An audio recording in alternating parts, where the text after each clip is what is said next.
Hey everyone, James Baek here. Welcome back to another episode of the Bowspot Devil's Climb. Today's team is Kangaskhan, Volcarona, Thunderous, Incarnate Landorus-Therian, Milotic, and Aegislash. Now, if you guys haven't checked out my previous videos or the episodes of the Bowspot Devil's Climb, or you haven't checked out Edu's Top 4 Worlds team analysis I did with him, or if you haven't checked out my Patreon page, which helps bring in the money to help support the channel. All the money goes to equipment, layouts, etc. So if you want paid rewards, definitely go check that out. They might interest you. Anyway, I think that's enough said. Let's begin with this episode. Alright, I finally found someone. 1620 from Japan. Surprised not many people are playing Battlespot, even though I think it is the last week. I believe this is the last season of Pokemon Auras Battlespot before they shut it down to make adjustments for Sun and Moon. But my opponent's got... Oh, Mono Steel. We haven't faced a Mono type for a long time. If you guys don't know, a long time ago, I think it was like a year ago from this point actually, I ended up streaming with Mark McQuillan, the 2015 Senior World Champion, and we actually ran into a Mono Grass team and we got wrecked by a Rock Slide Gourgeist. But this is definitely interesting. I kind of like it. I do love steel types. Steel types have some of the best resistances in the game, especially in Diamond, Pearl, and Platinum when they actually resisted Dark and Ghost type attacks. But then again, if they didn't make that change, Aegislash would be hella broken. I mean, it's not like it isn't already, but Volcarona does some nice work, as well as my own Aegislash. Landers does work as well. I think I'm going to lead... Milotic does so much work as well. I think I'm going to lead... let's see. I don't want to bring... Do I even need Kangaskhan? Because Kangaskhan doesn't do well in the matchup. I mean, Fake Out Pressure is nice, but I'm not feeling it. I'm actually going to lead Landers and Milotic, which is pretty safe, in my opinion. And have Volcarona and Aegislash in the back.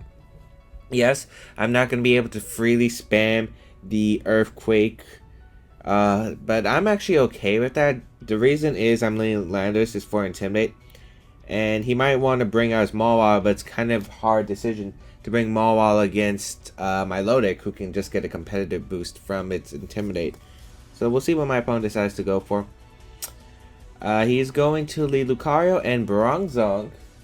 That's weird. All the lights in my house just flashed for some reason. I am going to get the Intimidate off, which is pretty strong if this is a physical Lucario. If it's a special Lucario, I do have the Maranga Berry. So, that's fine. He might have Ice Punch. But I think going for U-Turn to Bronzong is a pretty safe play. I'm actually going to double up into the Bronzong with U-Turn and Scald. I'm not really... Oh my goodness. Final Gambit. It's Scarf Lucario as well. Was not expecting that. That is cool. That is cool, not gonna lie. I was not expecting that. I'm surprised too. I'm not max speed, which makes sense. We are gonna get Scald off onto the Bronzong, which is going to do a healthy amount. The Trick Room is gonna be set up completely fine. The Intimidate on Bronzong's nice, but if he has Gravity or something, could be problematic. I'm gonna send out Aegislash here. We'll see what my opponent decides to go for. Maybe Mawile to start abusing the Trick Room turns. But it's going to be the Empoleon instead. Okay. This is Toxic Empoleon. We're actually in a bunch of trouble. Yeah, but I'm actually just going to fire off a Shadow Ball into the Bronzong because I don't want to deal with like a Gravity Hypnosis set. I think I'm going to try to Scald Burn the Empoleon, as he does carry Toxic, but it's with the Bronzong. Ooh, I could have protected there. That might have been the better call. We are going to see a Scald from the Empoleon, though. It is going to target down my Aegislash. That does a good amount. Thankfully, no burn, as we are going to stance change and get a Shadow Ball off. This is going to do a lot of damage. It looks like no Berry. So Bronzong is going to go down. I actually wish I kind of led with Aegislash. Aegislash would have been a good lead. Maybe I should have led Aegislash Milotic. It would have been pretty safe. We are going to get the Scald off onto the Empoleon right there. Not doing much damage. We do get the burn though, and the burn's huge. The burn is huge. Alright, we'll see what my opponent wants to bring out next. I'm guessing the Mawile is in the back. Most likely it's Mega Evolution. If it's Heatran, I have to get rid of it, but it is Mawile, who's probably going to have Intimidate. Yep, Intimidate's going to activate, doesn't hurt my Aegislash.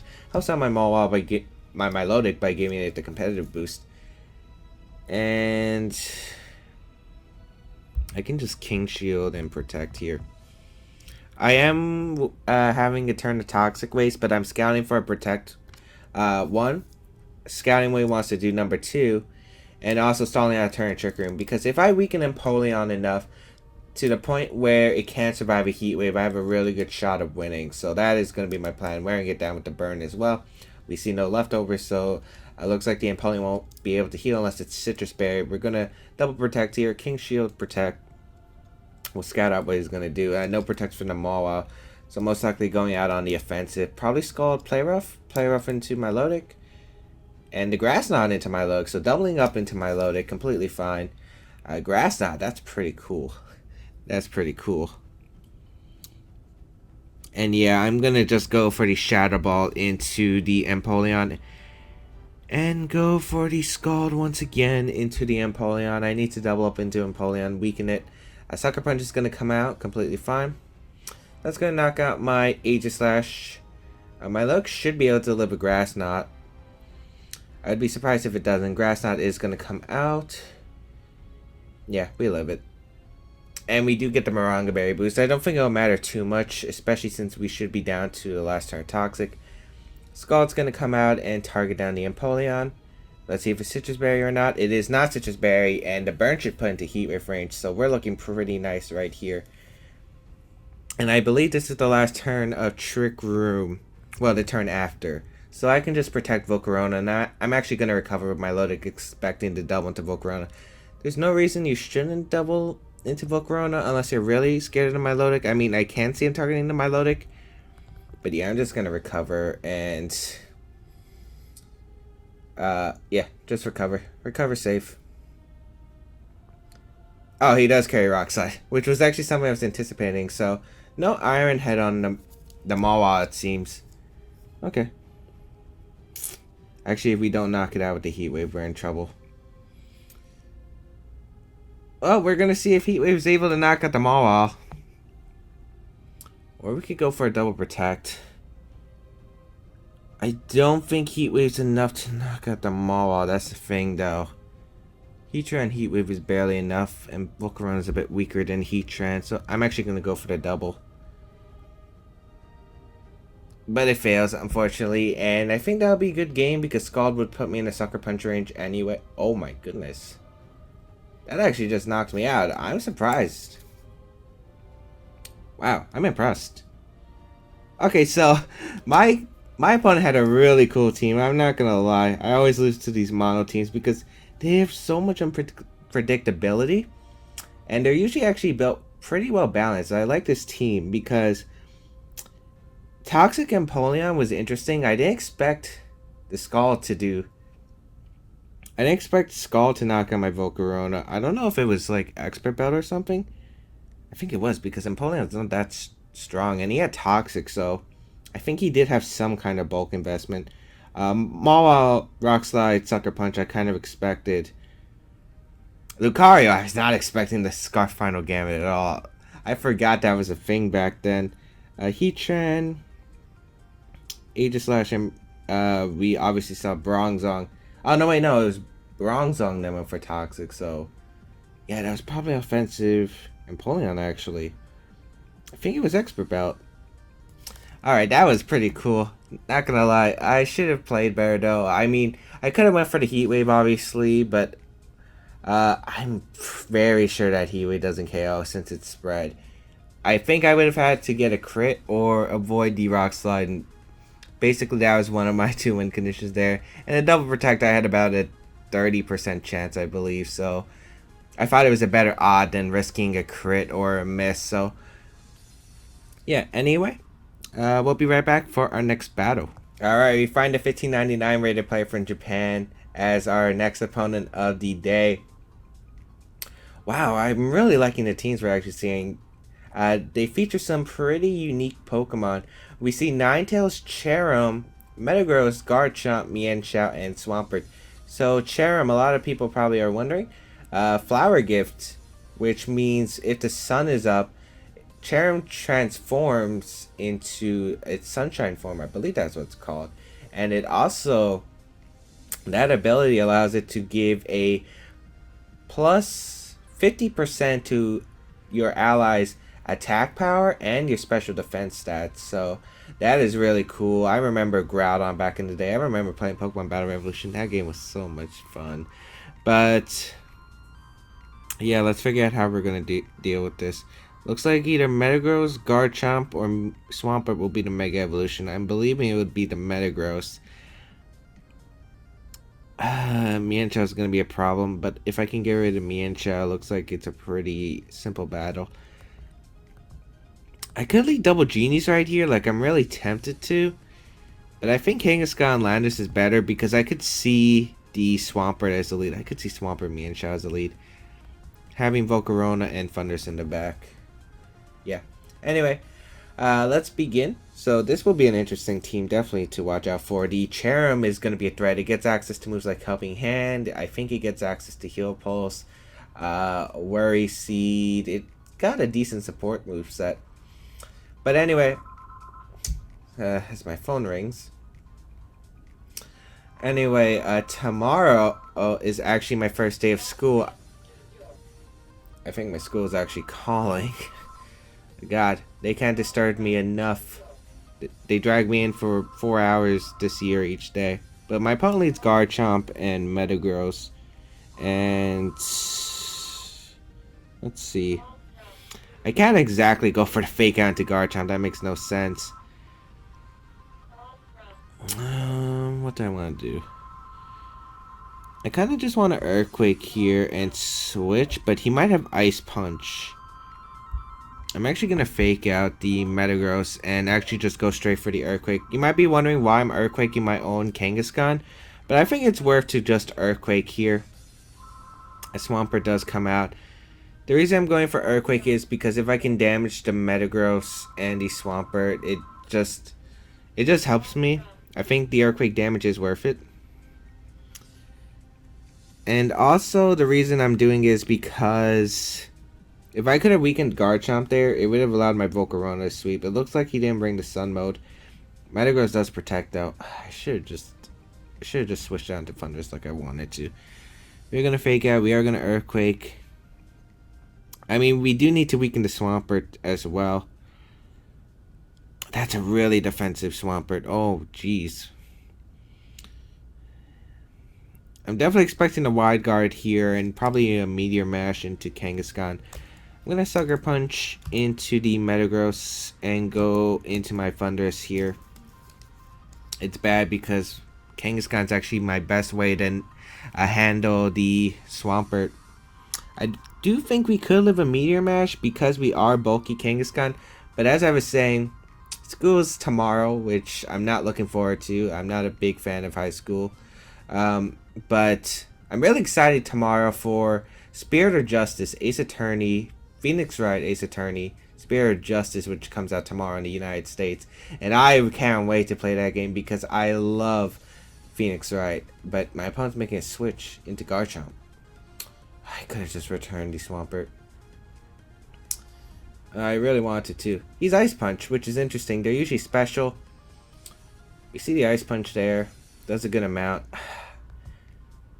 I think you're going to Rock Slide and Ice Punch the Kangaskhan slot. So I'm going to return the Swampert slot and go for the Hidden Power Ice. I have to weaken the Garchomp. Volcarona looks pretty prime for sweeping my opponent. But then again, he's probably got Mienshao in the back. And Mienshao would be quite an annoying Pokemon to deal with. But if I can weaken his Garchomp as well as knock out... Actually, wait. Why didn't I just switch my Thundurus out in return? Well, he is... We have seen it. He can definitely take physical hits well, so I think he might take the return. So that's why I'm going for. That's why I'm not switching out because I don't want to risk the Ice Punch switch when Landorus is very important. Intimidate is very important in this game. He can't exactly Earthquake either, so he has to Rock Slide. Yep, Rock Slide. Thundurus actually avoids, which is probably going to be paid back with a flinch onto Kangaskhan, which I don't want. We do get the Hidden Power Ice off. That's good damage onto the Garchomp. Oh, no flinch. I'm actually surprised. I'm not sure if Rock Slide would have been able to knock me out. It is going to be the Citrus Berry Citrus Berry Swampert, though. We'll see what he decides to do. It's going to be... We did not just see Stealth Rocks. We did not just see Stealth Rocks. Oh, boy. Alright. I'm going to return to Swampert again and switch on to my Landorus. Why is Stealth Rock so good here? It prevents me switching Volcarona in. Oh, thank God I didn't lead it, because if it got damaged early, that would have been huge problems. But yeah, I'm going to go into Landorus, get the Intimidate off, and maybe U-turn around a bit. I also have to weaken the Garchomp, because I don't want him going for like a Dragon Claw. So we'll see what he goes for. It's going to be the Rock Slide once again. Hoping for no flinch on Kangaskhan, but I wouldn't be surprised if he got it. Nope, no flinch. I mean, I could have went for Sucker Punch, because he probably was going to go for the attacking move. But I wasn't actually... I don't think Sucker Punch would have knocked it out, because the Earthquake just did so little. We are up 4-3, however, Stealth Rocks actually puts him in a major advantage. This is like, wow. I remember using Stealth Rock Heatran in 2015 because I couldn't find a move slot for it. I didn't want Sub, I didn't want Overheat. I just picked Stealth Rock because, hey, I'm like, I could prevent Charizard Y from switching in freely. Yeah, I mean, in competitive doubles play, you don't really see Stealth Rock. It is going to be Mienshao that comes out. Alright. This is going to be interesting. I'm going to return the Mienshao, and I think I'm going to go for a superpower. I mean, he's probably going to fake out. Who would he fake out? I'm going to superpower the Garchomp. Get rid of it. We're going to see Wide Guard here, so he was probably expecting the Earthquake and to switch into Thunderous. He Scarf Garchomp. Oh boy. Yeah, this is definitely a singles team. This is like a singles team with Cherim and Mienshao. The reason I can tell is because Stealth Rock, number one. The physically defensive Thunderous, which is more common singles. And wow, we're breaking through. Kangaskhan not getting flinched. Rock Slide's not helping with my opponent today. Down goes the Mienshao. That's so huge. That's great, actually. That's really great. We'll see what my opponent decides to bring out. Well, he has to bring out Metagross. And wow, I'm just getting lucky by not getting flinched.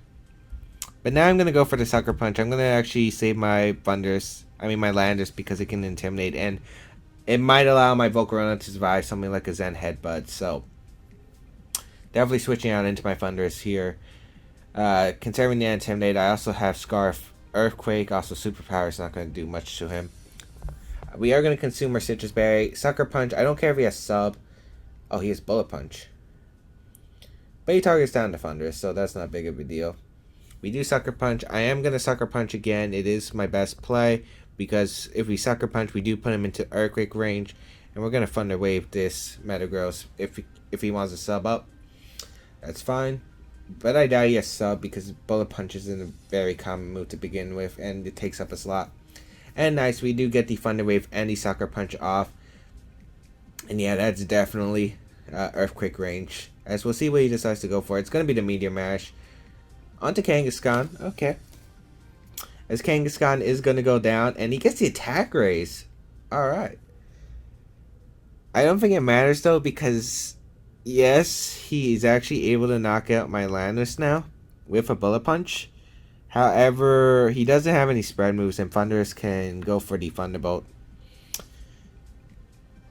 As we are going to get Intimidate off, I'm just going to fire off an Earthquake here because I have no reason not to, and just Thunderbolt the Metagross slot. I'm pretty sure I win either way. He's going to go for the Bullet Punch into Landorus. That will pick up the knock. Oh, that actually won't pick up the knockout. Wow. Landorus coming in clutch. That's a neutral Bullet Punch too. As Metagross is going to go down, and we will take home a victory against Unexpected. Very unexpected. I guess that explains why he was physical. Yeah. It also explains... Well, it also explains the stealth frogs, but that was an interesting game still, even though that wasn't, uh, a more normal or common VGC battle you would see.